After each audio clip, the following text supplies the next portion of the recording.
Okay, well, yeah, thanks a lot for getting this organized, Alex and John.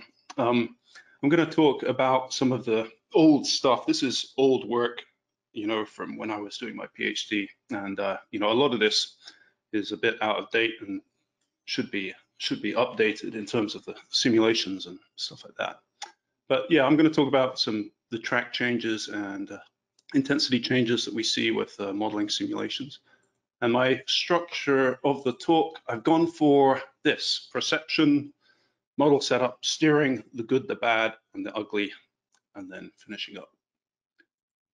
So I wanted to start with perception, as the perception of the mountains in that sense. Of course, the Big Island is famous for the death of Captain Cook, his third exploratory voyage on the Pacific.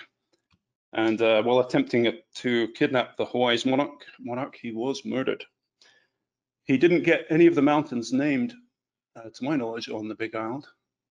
But what he did get was some other mountains. Take Mount Cook, also known as Oreki. This is the highest point in New Zealand, an extremely mountainous country. It's a major obstacle to the prevailing westerly winds as they push depressions and associated cold fronts of moist air from the subtropics northwest against the mountain range. It is a very impressive mountain with a 14.6 mile long glacier, the Tasman Glacier. Another one, which is lesser known, is Mount Cook in Alaska. And this one is even more impressive, actually. It's got a 3-kilometer ice and rock face with a big glacier leading out. It's very rarely climbed. Due to poor weather, only 4 references to the peak, and yeah, it has this 3-kilometer ice face. These are impressive mountains. And then we've got Mauna Kea on the island of Hawaii. I did a field trip here with Leanne Eaton a long time ago. We flew from Oahu to Hilo, grabbed the car, drove up Mauna Kea in a couple of hours, did a couple of hours of field work, drove back down, got pizza, flew back to Oahu. It's a large mountain, but it doesn't necessarily appear that way from down low. It's got these very gentle slopes. But at height, it's 4,207.3 meters. That makes it almost the same height as the Mount Cook in Alaska. And it's actually 483 meters higher than Mount Cook in New Zealand. So it's really a massive mountain, Mauna Kea. And the gentle slopes are part of the reasons why it is just even more massive in the sense, because that means that it's containing more volume above the surface of the ocean. And the truth is that Mauna Kea is a very large mountain, of course, but its neighbor is even bigger. Aside from the fact that it is slightly lower, Mauna Loa is a broader, an even broader, maybe twice as broad, I'm not sure. It is an extremely broad mountain, takes out a very large volume. And actually, if you look at Google Earth and work out, or any map, and I'm sure you're probably all familiar with this, but there is a 50-mile north to south segment that is above 2,000 meters. So all of the air that approaches this block has to either go over it or it has to go around it.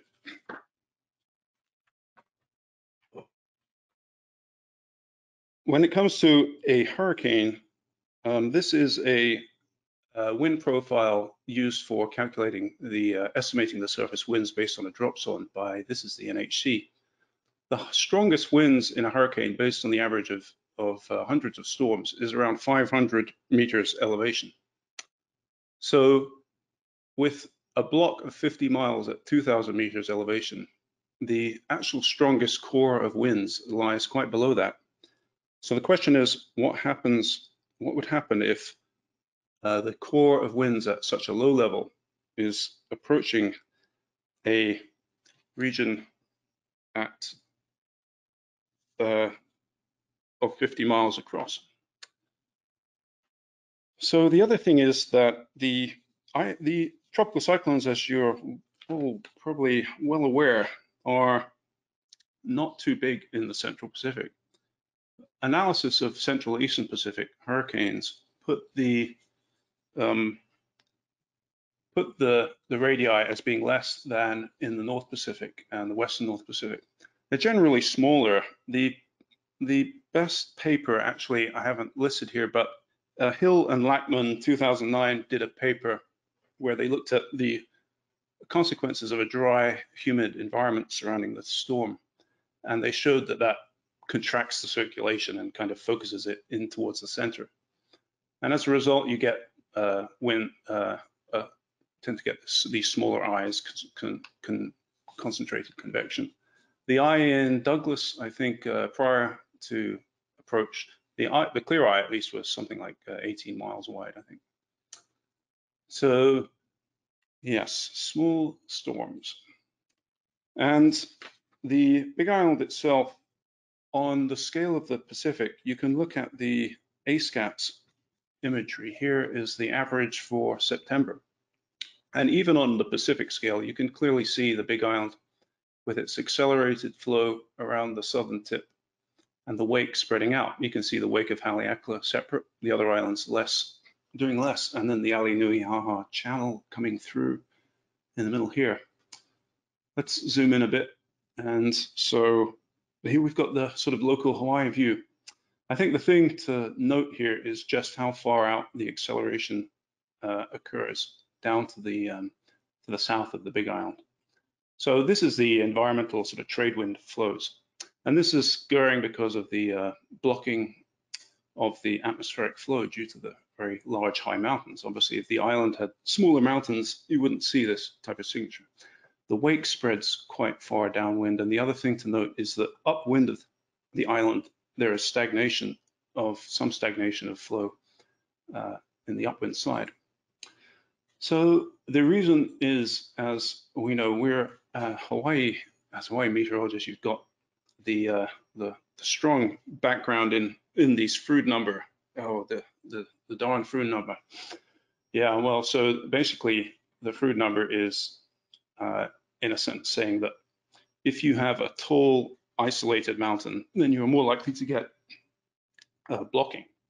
Also, if you increase the stability of the atmosphere, then you're more likely to get island blocking or reduce the wind speeds.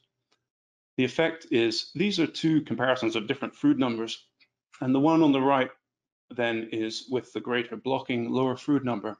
And the streamlines you can see push out, and because it's blocking flow, it's then, due to conservation of masses, it's displacing flow away from the island and displacing it more than the other case.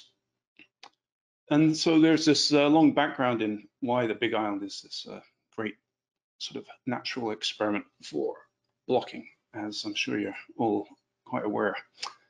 It's quite possible, though, that approaching TC core with its stronger winds, reduced stability, greater diabatic heating, that could reduce the island blocking, maybe allowing less influence.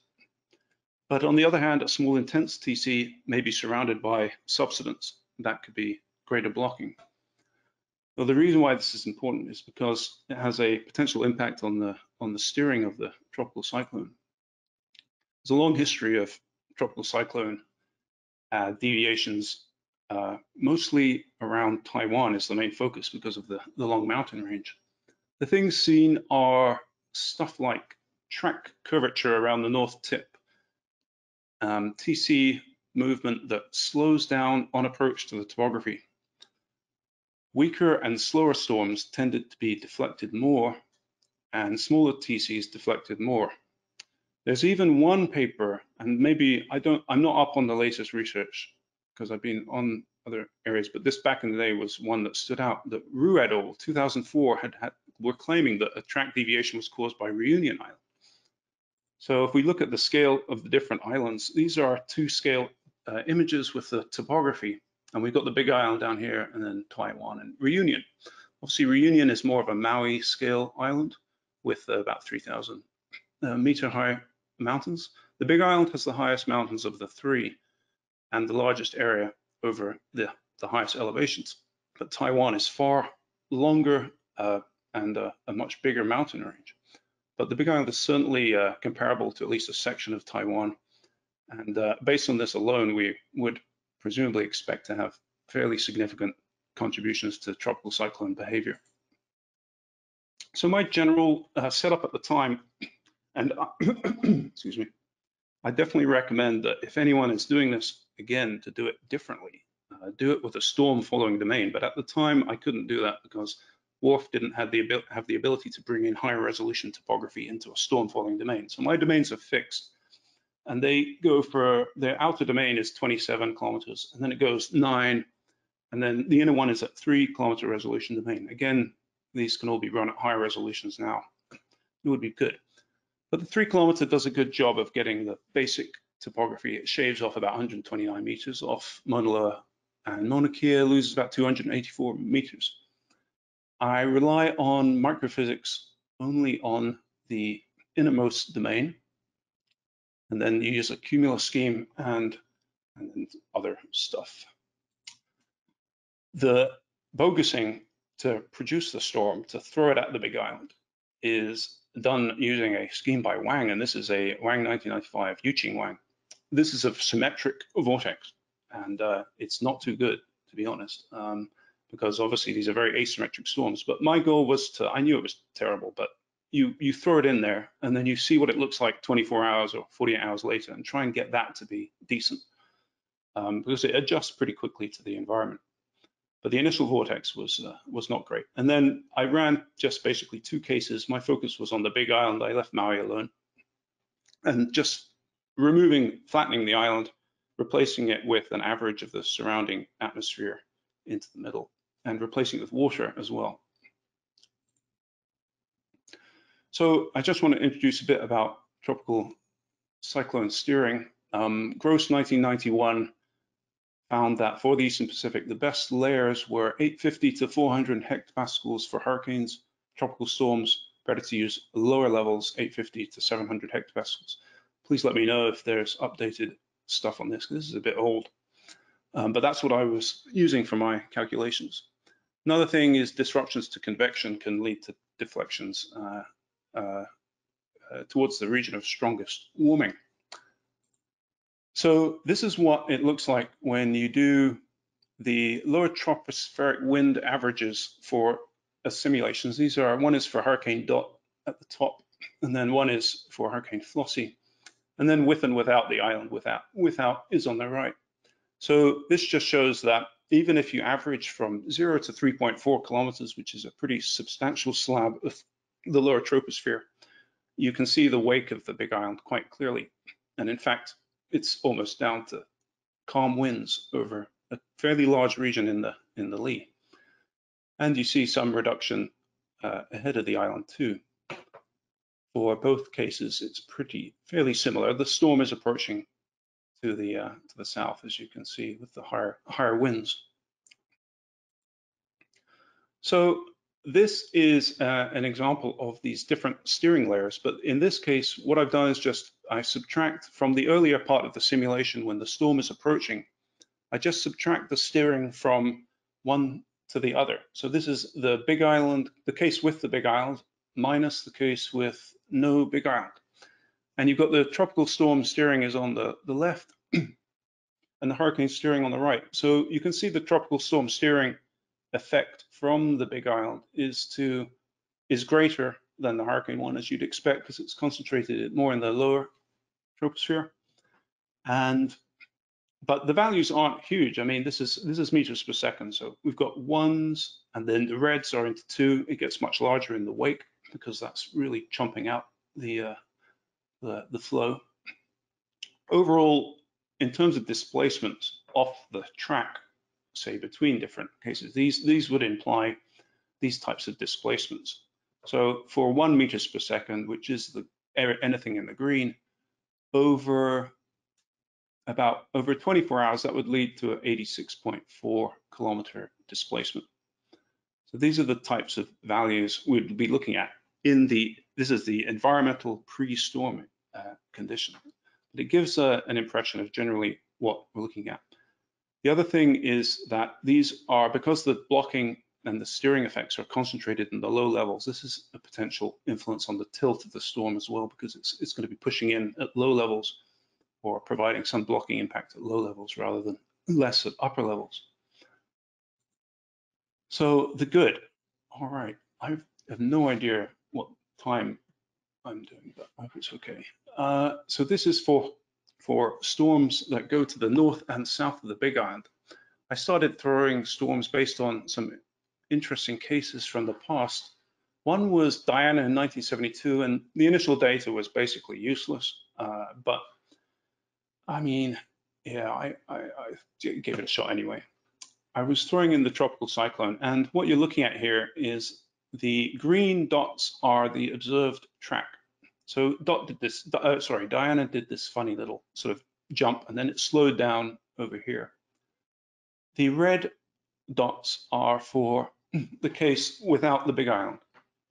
So the red dots come through like this. I didn't get the slowing of track observed, unfortunately. And that was one of the problems. And the blue one is with the Big Island, with the Big Island present. And so what you get is a bit of a jump, not much in one case. In the other case, this one, I just initialized it a little bit further south because I wanted to get the early track roughly right. And in this one, then you get a little bit more of a bump, as presumably it's encountering that steering from the blocking, and it bumps north. It's worth noting, of course, I don't change Maui at all, or the other islands, and Maui is a potential additional blocking impact. And this one there, it is quite significantly further north. This one less so. So I'm going to show an animation, hopefully, if this works.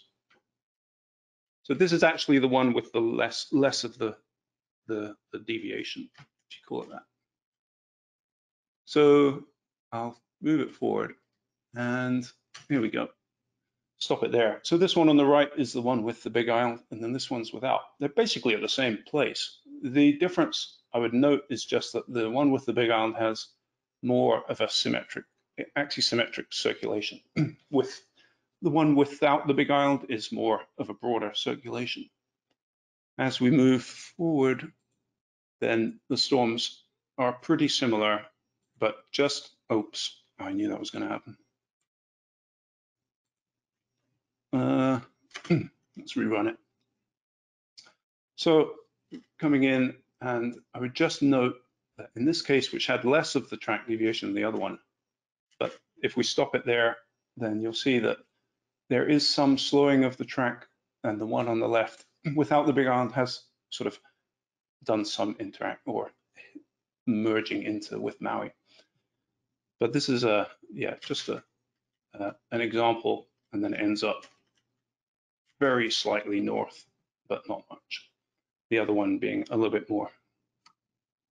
So let's move on to Douglas. Douglas was approaching the Big Island, and the reason why I'm showing this is because I'm not sure. I guess the QuickScat or the ASCAT imagery shows the effect of island blocking, and the reason why I would say that it is definitely island blocking is you can see the shape of the islands as this area of weakened winds is connected between Maui and even goes across the Alii-Nui-Haha channel, which is suggesting that the two topographies are interacting with the lower tropospheric flow and causing some blocking. The wind speeds go down to very low, 5 knots. Is it knots? Close to the Big Island there. So you can see the wake, of course, is huge down to the south. And then the storm came up, and then, as we know, it went just north, so close to a major hurricane landfall. The question is, was it deviated by the topography? And I think this would be a really good thing to simulate, to test it out, and particularly removing Maui, removing the Big Island, just so we have an idea as to how much or whether it was deviated northward by the topography. And then obviously the forecast models should already be accounting for the topography, but there are various reasons why they may be messing up somewhat, and I'll try and get back to that later. I'm sure probably you'll have some ideas as well. But yeah, it would be a nice one to simulate. My opinion is there probably is some deviation here, because every simulation I ever ran of a storm going on this track showed some deviation to the north. And so this is probably going to be very jumpy on your screen, but it is a full loop at low resolution. You guys probably have much better loops of the lifetime of Douglas. And I'm sure this is not going to come across, so I'm just going to play it once. But what it shows is, at least to my eyes, as the tropical cyclone approached the Big Island, you got this burst of convection on the, actually it was on the southwestern side, I think, of the storm. And then there was this sort of disruption of the core, and then it seemed to shift or jog to the north, just as it passed north of Maui. So it is definitely curious to look at it on satellite imagery, as these storms are always curious to look at on satellite imagery when they get close to the Big Island. In my opinion, they are quite extraordinary. So anyway, that's one would be good to investigate. The parallel is with Daniel 2000, which came in, and the forecast track was to take it across the islands, but as it passed within this region, it did this. It was a weaker storm, so if we believe that steering influence, then we would expect more steering deviation for Daniel as a weaker storm. But actually, what happened? I mean, it did have a large deviation off the forecast track and ended up north of the island. But in this region, it intensified and reformed an eye. And a storm that takes a track up, or does move more to the north, I suppose, well, there is this convergence, and I'm going to come back to the business of the contraction of the storm in relation to topography. But this was, it was quite a way off the Big Island. But it is definitely interesting. I think whenever there's a forecast track that comes across in one way and then suddenly takes a deviation like this, it's definitely one to question. Another one was Flossie in 2013. This one was forecast to come across the Big Island as a tropical storm. Essentially what happened was there was quite severe disruption of the circulation as it approached the Big Island, and then it did this jump to the north and took a completely unexpected track up towards and past north of Oahu. This is not one I've simulated, but it would be definitely worth looking at. I think this is really, really, really an interesting case, the Flossie 2013, because of its sort of direct impinging. So moving on to tracks to the south, I'm going to look at Flossie 2007. Others, there are a number of other cases. I haven't looked in detail. I did see NADA recently that has a similar sort of track, although it's a bit off. Hemina 2003 is another. So a look at Flossie simulation here. So on the left is the one without the Big Island, and then the one on the right is with the Big Island. So I'll start the animation. This is radar reflectivities. And what I'm going to do is stop the animation about there. At this point, the one with the Big Island is actually already a little bit to the south of the one without. But just a dash, they basically look quite similar. And then as we come up, and then I'll stop it again, the one with the Big Island present becomes more symmetric in convective distribution, while the one without the Big Island is asymmetric. This case was encountering high wind shear, so that's why both cases are weakening regardless. But they're certainly very different in structure by this time. And if we move forward, the case with the Big Island, while the other one marches on, the case of the Big Island almost stagnates. It contracts, becomes small, and eventually is basically just kind of wiped out. But the difference is really striking between these two cases. And, it's essentially likely to be because of the accelerated flow as it encounters the accelerated flow and interacts with the accelerated flow around the southern side of the Big Island. Really the only explanation. In the real case, what happened with Flossie was that it came up and then it unexpectedly, again, this was unexpected behavior, was that it was actually in strong vertical wind shear, and yet it still managed to reform an eye in this region. And that this axisymmetrization of the storms in this region is really a quite persistent feature in multiple simulations, actually. So I suspect that there could be a topographic influence on this axisymmetrization of the storm, but based on the simulations. The track ended up going off towards the left, and this just shows you the difference in the before and after for Flossie. The case for a deviation to the left, to the south of the Big Island, and the Big Island cases are with the blue dots, and these are examples for Hurricane Dot and Hurricane Flossie. Essentially, every single simulation I've ever done of a storm that goes through this region shows some degree of deviation to the south. Now, the other thing you'll note is that there is also a very slight slowing of track. You can tell by the lagging of the dots between the red, which is without the Big Island, and then the blue with the Big Island. The green is the forecast track, and I never managed to recreate the end of the Flossie forecast. In fact, the cases deviate then to the right of the track, and I'm going to get to that in a bit later, after passing the Big Island. The bad. So I'm going to look at landfalls, landfalls cases. This one is for Hurricane Dot, but I initialized the storm to the north because I was trying to get a landfall, basically. Just wanted to chuck it directly at the Big Island. So let's loop this. So the storm comes up, and the case on the right is with the Big Island, and I'll just pause it there.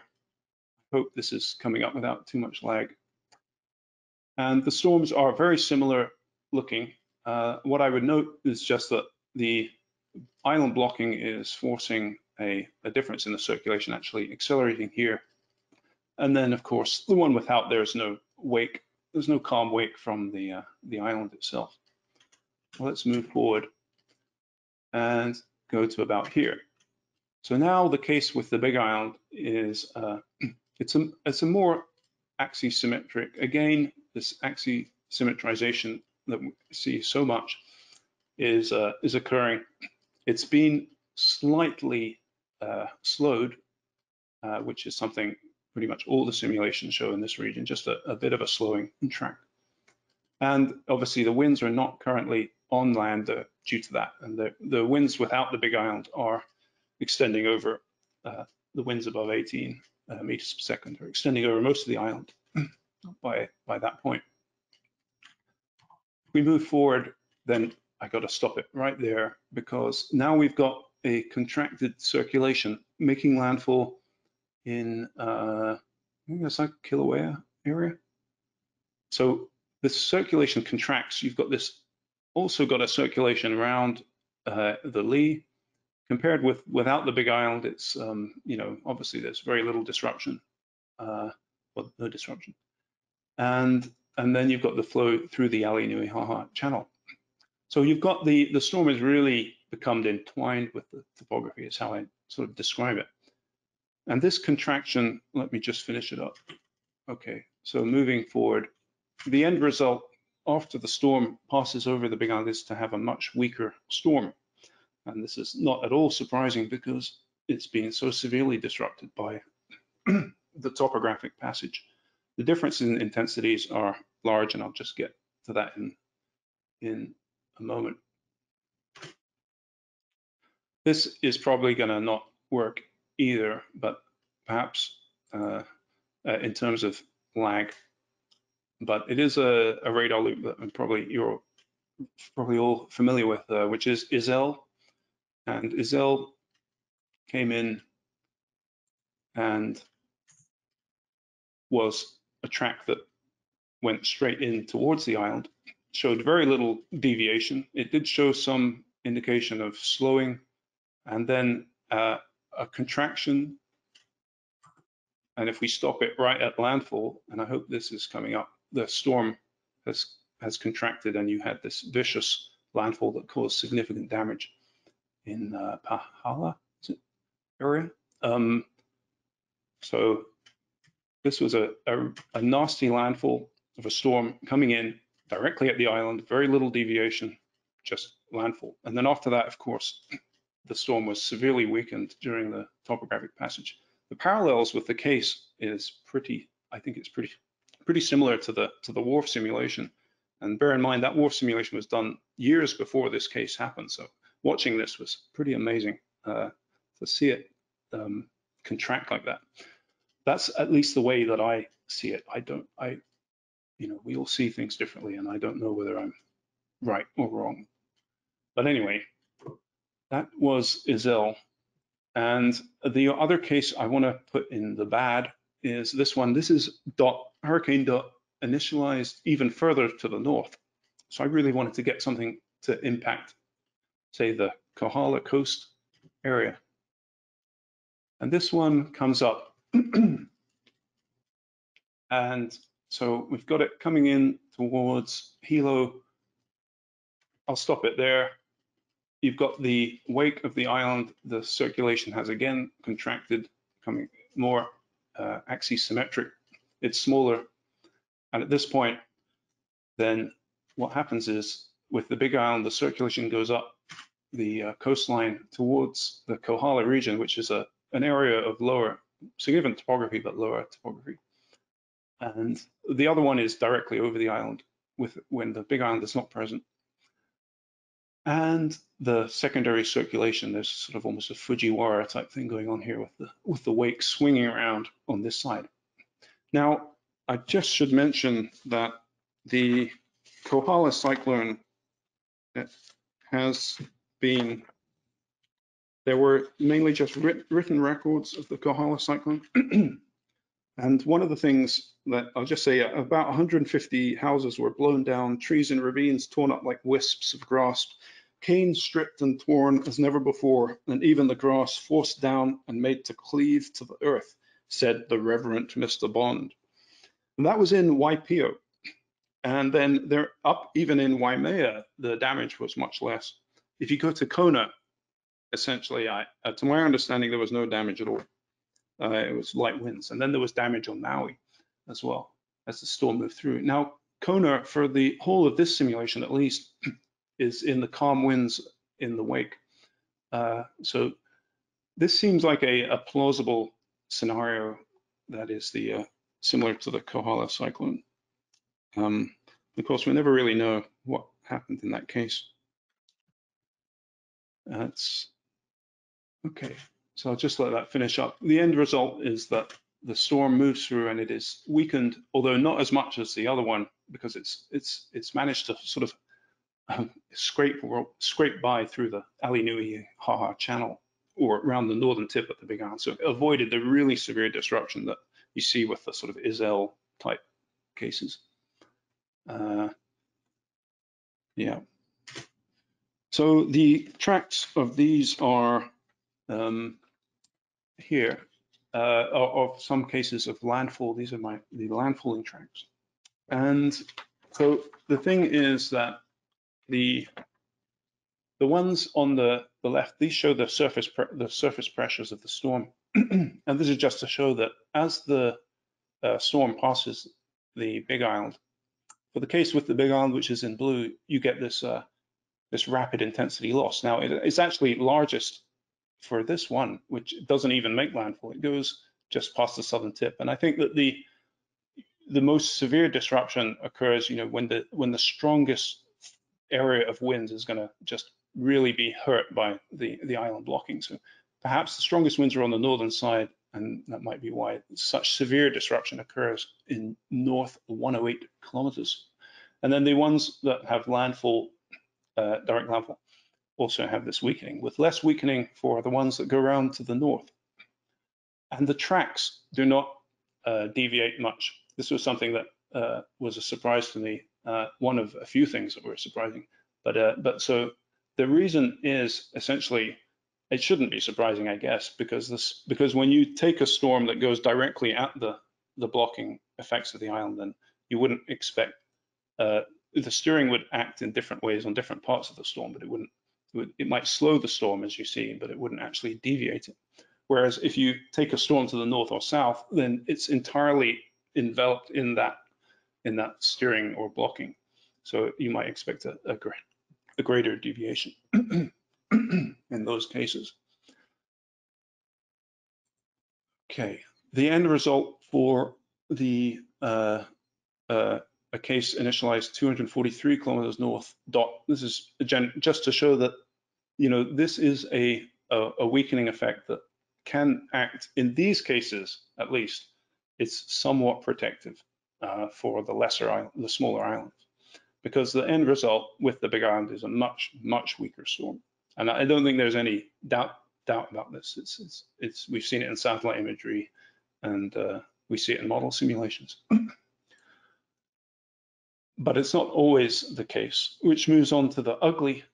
It's my final section, and that is for the storms coming around from the south. And you know, this is, as you're all sure aware, the sort of nightmare scenario for Oahu. It's a storm coming up from the south where it can feed and get all of that warmer water, come up as a major hurricane and just come straight up towards the islands. This is really the nightmare scenario.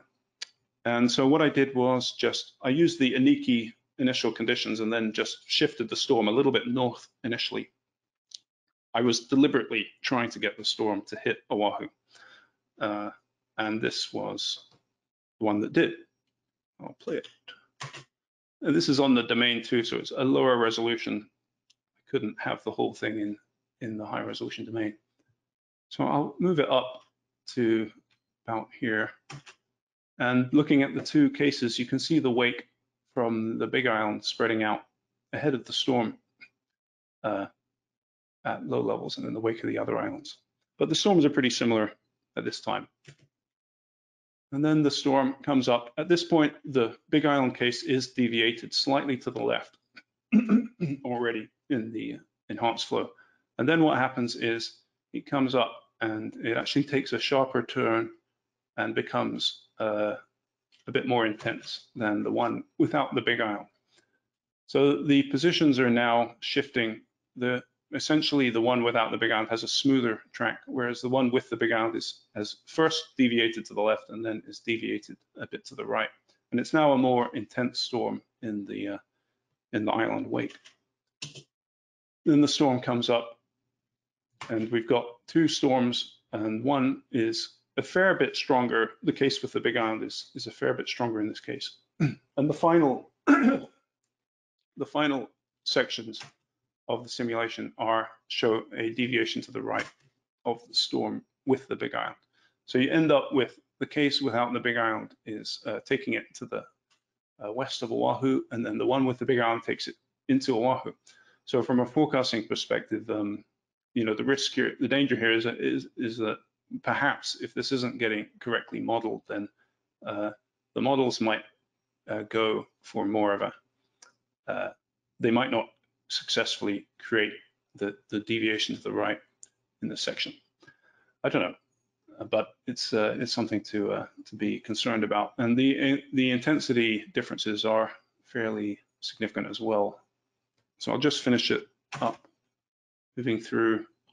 Then it comes through. I think by the end, they end up pretty similar intensity-wise, however, but yeah.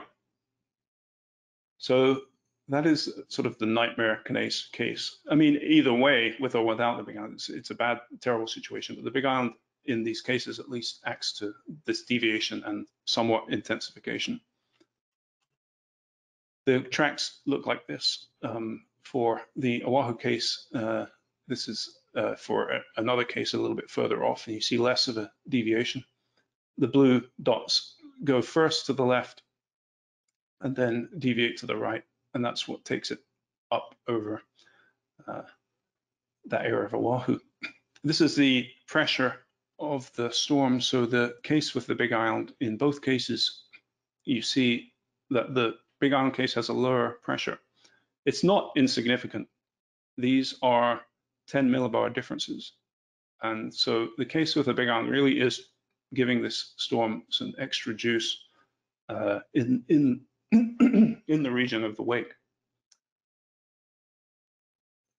And it's also not the only cases that show this. You get a deviation to the left in these hurricane dot cases, and then deviation to the right. I never managed to correctly simulate the observed track in green, which takes it up as it happened and went over Kauai. But we did get this deviation to the left and then a somewhat sharper turn when the Big Island was present, whereas the case without the Big Island was this straight across in the reds. So this pattern of a shift to the left and then a shift to the right is quite consistent in storms that maintain their hurricane strength passing in this region, at least in terms of the simulation. So the concern from a forecasting perspective might be that when you're looking at the model simulations that pop out around here, they may be taking the storm more along the red track if it's not correctly creating these sort of topographic interactions. And then, so the forecast might be better earlier, and then it becomes like, it might go more out like this, and then it shifts more to the north, and then eventually go like that. The reason why I'm saying that is because after doing this, we had another case that was like this. And so I'll just get to that in a moment. I'm almost finishing up. The difference in intensity, I, at the time, was thinking vertical wind shear because the wake was essentially producing an anomalous vertical wind shear anomaly that would act to reduce the wind shear because it's essentially weakening the trade winds, obviously, and so that is reducing the wind shear over a fairly decent slab. The other possibility is because the actual movement is shifting, that's actually reducing the the local wind shear because it's moving more with the upper level flow in that sense. Or the other thing is convergence of the topography, like we saw with other cases that might be helping to axisymmetrize the storm, intensify it. Whatever it is, the intensity differences were not insignificant, as I said. And then the steering is for Aniki cases was like this for the Big Island. This is prior to, obviously this gets shifted around as the storm approaches. But this essentially shows that there's this steering anomaly to the right as the storm comes up into the lee of the Big Island, at least to some extent. I think what you saw was a shift further to the north as the wake was kind of gradually interacting with the storm. So the case I wanted to mention in relation to these is Anna, because Anna was a storm. I don't believe it caused too much impact, maybe some large surf, I don't know. But it did come up, and the forecast prior to leftward shift, because I do think that it took a shift to the left and then took a shift to the right. So at this point, the storm was forecast to be at about 160 west, just north of 20 north. So what I was mentioning is if you get that shift to the left, then the forecast might also shift to the left in this region where there's this enhanced flow coming around the Big Island and sort of nudging the storm to the left.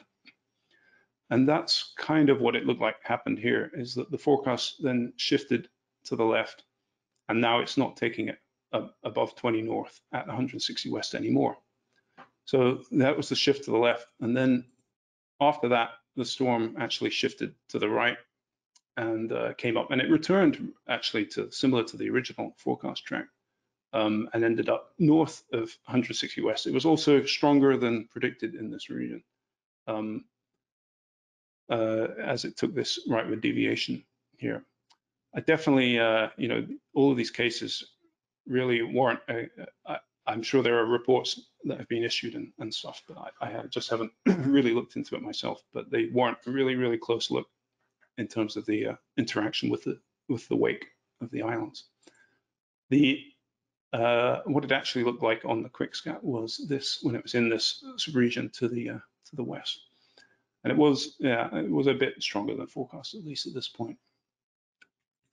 So I'm going to finish up there, and my conclusions were and are that essentially all simulations showed some degree of slowing of track for storms that approach from the east. The extent of any of these things is dependent on on the movement of the storm itself. So a slower moving storm has more time to interact, and so you can expect a slower moving storm to have a larger deviation, whereas a fast one might just pile on through. So you get the slowing of track. Southward deviations on south approach are very consistent in model simulation. I have them in essentially all except for those that make landfall, for those that pass to the south. Northward deviations on north approach are also consistent in simulations, but they're not. Yeah, there was that Diana one that was quite significant. The other one was a bit less. And those were weaker storms than, say, Douglas. So I would expect Douglas as a faster moving storm to maybe have somewhat less of an impact on the northward deviation. But I think there's probably something there that was perhaps in the forecast models too, I'm not sure. Northward or rightward deviations to the west in the wake. This is the big sort of concerning one, where you might get a situation where it deviates more to the west, more to the right as it comes through to the west, causing a greater risk to the most populated island, Oahu. And there's reduced shear in the wake and other interactions. I've stated in bold letters, this is from an older, reason. The reason is unknown. This was my, the reason could be the effects on the core convection from the topography. It could be the reduced shear in the wake. Could be a number of things, but the end result is that there is greater intensity in the wake, at least in these simulations, and there need to be many more simulations run to confirm this sort of thing. Landfall rapid weakening. This is probably the most obvious one, where you get this major disruption of the lower level circulation if a storm makes direct landfall. And the very small track deviations for these storms that are aiming directly at the Big Island. They could have, if they go on the north side and they do that sort of jump around Kahala, then you do see this sudden track deviation of the smaller circulation around the northern tip. Future possibilities. This is very sort of just thrown together, but I think there should be an evaluation of any persistent forecast errors, particularly just looking at all storms that pass to the south of the Big Island. Look at the forecast track before, and then look at what it ended up being, and then maybe assess whether that could be topography or whether it's large-scale flow. If it's always going in one direction, then it would suggest that there's something sort of rooted there in place, and that would fit with topographic blocking. Analysis could be done of all the past cases that compared. That's what I just said. Evaluation of whether applying the island steering to the consensus forecast track prior to Big Island approach produces a better or worse track. So you could, in theory, apply the environmental steering from the island onto the consensus forecast track. The issue being that if you're putting the storm right, if you're initializing a vortex right by the islands, then it may not be spun up very well in terms of the interaction with the topography. And so I think experimenting with some of these things could be helpful. But it's a really, I'm in no illusions about how tricky this situation is. It's very, very tricky. So wharf tests with all the islands removed to really nail down the effects of all the islands, so that then we can then get a better idea as to what to expect with future storms. And yes, evaluating the effectiveness of TCI initialization close to the islands. the comparison with weaker and stronger storms to see how the differences in strength affect the deviations and intensity changes. So yeah, I'm hoping to have a look at some of these myself, but I'm working on other things now, but I'm happy to contact with anyone and work in collaboration, or if there are ideas about what to do. And that's the end of my talk. I'm not sure what I should press now.